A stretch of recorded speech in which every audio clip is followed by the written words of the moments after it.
શ્યામ સુંદર શ્રી યમને મહારાણીજી કી જય. વાલા વૈષ્ણવોને ભગવત સ્મરણ. પુષ્ટિ પ્રભાત.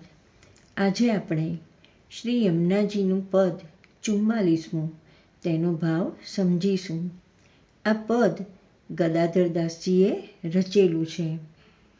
મેરે કુલ કલ્મશ સબહી નાશે, દેખ પ્રભાત પ્રભાકર કન્યા. એ પદનો ભાવ: મારા આ કલિકાલ સંબંધી દોષોનો સમૂહ બધો નાશ પામ્યો છે. શાથી? તો કહે છે કે સવારના સૂર્યની પુત્રીના દર્શન કરવાથી નાશ થયો.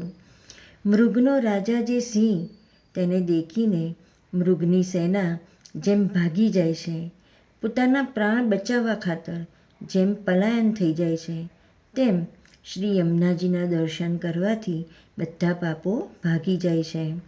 કારણ કે શ્રી યમુનાજી આગળ પાપોનું અસ્તિત્વ રહેતું નથી, માટે પલાયન થઈ જાય છે.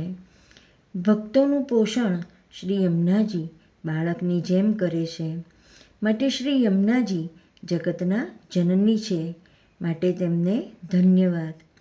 ગદાધરદાસજી શ્રી યમુનાજીને વિનંતી કરે છે કે આપના ચરણકમળ સંબંધી મને અનન્ય ભક્તિ આપો. શ્યામ સુંદર શ્રી યમને મહારાણી